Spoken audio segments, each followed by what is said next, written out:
สบายดีสบายดียินดีต้อนรับเข้าสู่ส่งเราล้นหนุ่มเรากับการเดินทางอีกแล้วทุกคนมาที่เวียกงานแต่ละมือแต่ละวันก็ประมาณนี้แหละเบาก็ได้เนาะ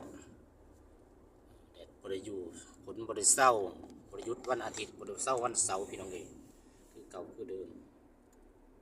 กระเป๋าเป๋ไปเนาะไปทำไรเนาะบรรยากาศของการเดินทางอีกมือนึงก็แล้วกันเนาะทุกคนเนาะคืมฟ้าคืมฝนเป็นอย่างไรวันใดวันหนึ่งพี่น้องคือฝนสิตกเลยเนาะฝนสิตกทำเขาดออีกหรือเปล่าเนาะทุกคนเนาะ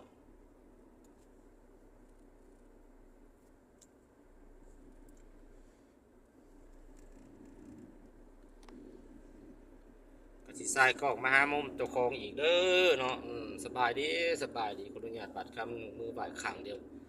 อย่ามาสั่นบาดสีเนาะทุกคนเนาะบรรยากาศอยู่ในห้องขับสันซาทีมงานเรานำขบวนรถสินค้ามาแต่เวียดนามทุกคนเลยพุ่นแหลมุ่งหนาสู่บ่อคำเซปูนหรือว่าเมืองทองคำเมืองทองแดงเซปูนวิระบุรีไปเลยเด้อทุกคนเด้อตอนนี้เขากำลังเดินทางหากระหอดบ้านเพื่องหรือบ้าน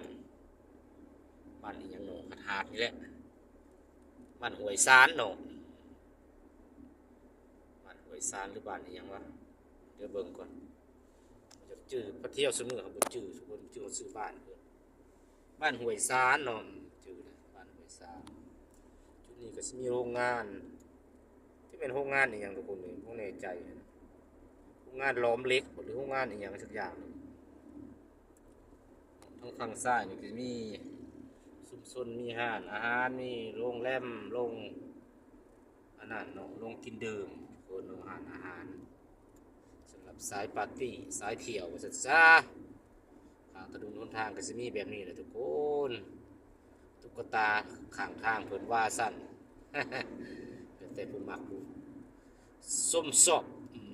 มักดื่มมักลิ้มกับไปโรงแฮม